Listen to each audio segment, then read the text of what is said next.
Hey there, welcome back to the Code of Life lecture. Today we are talking again about reproducible research, but this time about how to execute these pipeline descriptions we learned last time. So again, recap this figure from the beginning. Now we are at the last phase. We have defined our pipeline, we have defined certain parameters for our experiments, and the pipeline is stored within the database and the tools are set up. Now we are going to the execution time. That means someone in a wet lab created just in that moment the sequence DNA data. We have the FASTQ file available, and this should be processed during alignment, variant calling, and all the stuff. Therefore, they can as easily select a file, select one of the prepared pipelines, and press play. And what happens after press play? Therefore, we're introducing a so-called worker framework. And the worker framework is, again, part of our in-memory database system. You see on the right-hand side two important database tables here. We have one table carrying the tasks. That means every task is one initiated task in the front end. That means this alignment and variant calling should be done for this kind of sample. And then you have subtasks. And these subtasks exactly the bubbles in our BPMN model. Exactly these are the individual process steps which have to be taken. And the subtasks have to be orchestrated by a so-called scheduler. That means he decides which parts of the process can be parallelized, which resources should be used for that, for instance, computing nodes, and which worker should work on it. And the results, again, are sent back to the database. So first of all, the task execution is triggered via the web service. Then the scheduler schedules these subtasks, and this is done incrementally until the whole process is done, and then you execute these subtasks. And how does it look like in terms of flexibility and components? Here you see our infrastructure as an excerpt of our infrastructure. So you can consider this also to work across sites. That means you have one site, for instance, one computing site, where the service provider provides their resources, and on the other side you have one department or multiple departments which are still connected to that. You see each of the nodes, this is a computing node, is equipped with certain things. So let's go through them. On the left hand side you see each of the nodes has a so-called in-memory database instance. These in-memory database instance is important because they at the end carry the information and store the results but also the input values. Above that, there is our extension, this worker framework. Each of the nodes can have one or multiple workers which are directly communicating with the local in-memory database system. Therefore, there's no need to move data via nodes or move it across the internet. And then on top, you have one central scheduling instance, which is typically voted during the startup. And this scheduling instance is responsible to schedule tasks for one of these workers. This is done, again, the communication and all stuff is done in the database. Therefore, these in-memory database instances are interconnected between each other. This is also the reason why we have certain kinds of shared file system. One shared file system is across certain nodes per site, but also across the whole infrastructure. But typically, this whole shared file system only contains metadata and information which are used by these individual tasks. For instance, the algorithms or the binaries. They are, once the worker starts, they are taken from them at some 100 megabytes in maximum, and then they are executed locally. That means you do not have to move any kind of huge files like the FASTQ files. And to give you some example, these FASTQ files can get really big. We are talking about some 100 gigabytes to terabytes, depending on the amount of samples and the read depth. So in the end, this kind of architecture helps us to bring two things together. First of all, we can attach multiple sites, even if they are physically disconnected. We are so-called VPN connections. And on the other side, we can easily scale up and scale out. And at this point to say, if we need more resources, more computing nodes, we can add them, register them in a central registry, and then they can be used for these working processes as well. So how does it look like in a database? So we have this database task table, you see them, and this task table contains all this information. I talked already about that, right? So they have some information like this is the file, this task is at this stage, this is the parameter, and so on. And then how does the execution works in the worker framework? The worker is executing one job after the other.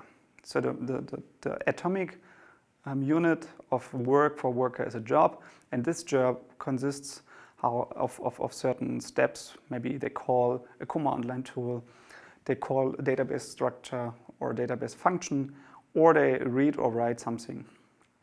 And these jobs have individual kind of process steps. So they start typically when they are ready, then they are not assigned to one specific worker. So this is the 0. Then they get assigned, and a worker is working on it. It updates it and say, I'm working on that. It's in progress. It's a 1. And typically it's then sent to 2, where the scheduler knows, okay, worker XYZ is finishing the work on this job. And then it's set to 2. And sometimes it's also set to 3 if something went wrong or whatever. So it's easy for the scheduler also to identify which part of the whole process, of the whole complex process, was stopped because of some error. And then you can reinvestigate the error message and restart this single job, and you do not have to restart the whole pipeline. So what we are using here is a Python-based worker framework.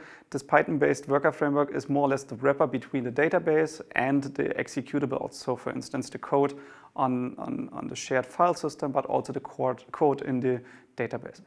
And then we have also the kind of shared file system where the information which is needed for one of the other steps can be temporarily stored. For instance, if you have these traditional tools which are writing to files, you can store one result here, indicate that this worker needs to continue on the work because it's stored here, and then the next step can continue to work on this intermediate results without the need to move it around. So let's go to the scheduler and understand how does it work. The pipeline executor uses this, again, this graphical description results in XML format, and this XML format is used by the pipeline executor. And it sees this is the next subtask I want to schedule, and then it decides based on a scheduling algorithm if this one is ready or not. And it takes, of course, it has different queues and different quality metrics when a task gets ready. It's not only if the incoming tasks are already finished, but it's also a kind of quality metric, how many people have been assigned to this kind of priority queue and so on. And let's go into this in a little bit more detail. First of all, this XML structure, again, is transformed in a graphical structure. But this graph structure is more or less important for the scheduler to understand which are the next steps and which steps need to be completed before this step can continue. And you see here one example. You have 2 incoming tasks which need to be, or process steps which need to be finished prior to do this pairing step. And then you have this kind of scheduling algorithm, and they are portable and you can exchange them easily because it depends on your requirements. You could have something like group-based scheduling. That means people or jobs from a certain kind of group are higher ranked in a priority than others. Imagine a hospital department and the research department. They both share the same infrastructure.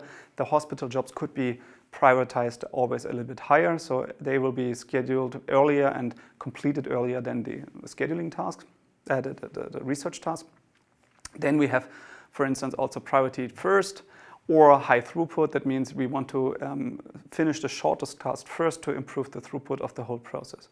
And the important thing is they can also be hierarchically used. For instance, if you have multiple sites and then you want to have the priorities, it's easy to implement in our scheduling framework.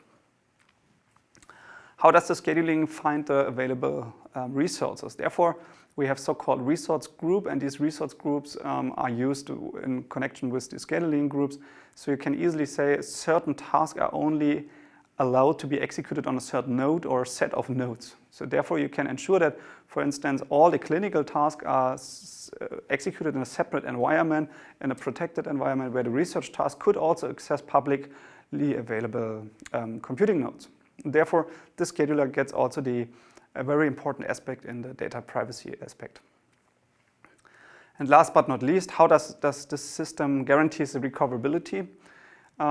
Since all information about this worker framework are stored within the database, so it's like a log file, you can be sure that anything which is taken, any step which is taken is documented, and if anything goes wrong, we reside here and we can ensure that all the data is recovered by the mechanisms of the database. That means if you drop off a worker or remove some of the computing infrastructures and bring them back again, you can easily replay the steps which are in the database documented and the worker framework still works at a consistent level.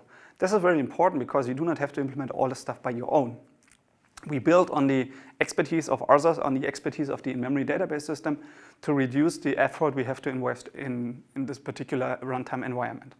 So what's next? Our next lecture will deal about how to bring these individual puzzle pieces together. So the challenge here is now to understand we have created data, we have created intermediate data, and now we have a list of informations maybe about genetic changes and mutations which might be addressable by treatments, but how to bring them together to make an informed decision.